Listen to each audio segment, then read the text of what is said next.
అన్నయ్య గారికి, ఆ కుటుంబాన్ని అంతటికి కృతజ్ఞతలు చెప్పుకుంటామండి. పిల్లలందరూ ఉన్నాం ఇక్కడ. మళ్ళీ అక్కడికి వెళ్తున్నాం కదా అని అంటే, బిజీగా ఉన్నారు శంకర్ గారు, నేను వీలున్నప్పుడు చెప్తాలే, మీరు వెళ్ళండి అని పంపించారు ఆయన. అక్కడ నుంచి నెలకోసారి 15 రోజులకో 2 నెలలకు చేస్తూ ఉండేవాడిని. అంత దూరం ఎందుకు రప్పించడం ఈయన. తర్వాత వాళ్ళకి అన్నయ్య గారు చరణ్ వీళ్ళకి అవసరమా? వాళ్ళ ధర్మం, వాళ్ళు సంతోషంగా ఏదో చేసేసి పంపించేశారు. అంతే. దానికి మళ్ళీ నేను వెళ్ళి థ్యాంక్స్ చెప్పి ఎదురు చూస్తారా? చూసారా? ఇది అయితే పొందిన వాడికి బాధ్యత కనీస ధర్మం కదా.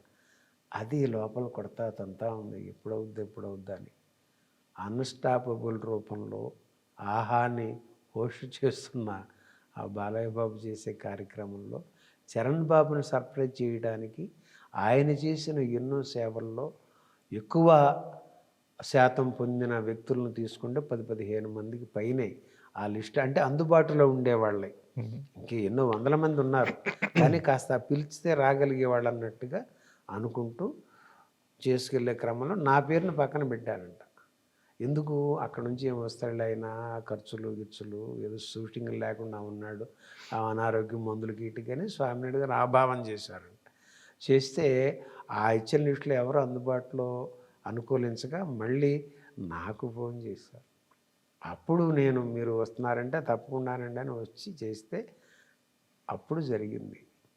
అంటే ఈ కాస్మిక్ పవర్ అనే పదము లేదా అరుణాచల రమణ అనుగ్రహాలు ఎలా ఉంటాయంటే, విడిగా కుటుంబం వరకే వెళ్ళి నువ్వు కృతజ్ఞత తెలియజేసుకుంటే చాలదయ్యా, ఈ కోట్లాది మంది సమక్షంలో చెప్పుకునే అవకాశం, ఆ చరణ్ బాబుని గుండెలకు హత్తుకునే అవకాశం, ఆ బాలయ్య బాబు నోటితో లెటర్స్ వెల్కమ్ టు శంకరమ్మ అని అనిపించే అవకాశం ఇంత ఇవ్వాల్సి ఉంది కాబట్టి 17 నెలలు నీకు ఇవ్వాల అని నా రమణలు ఆపాడ అన్నంతగా అది ఉంటే, అది జనవరి 17వ తేదీని టెలికాస్ట్ చేశారు.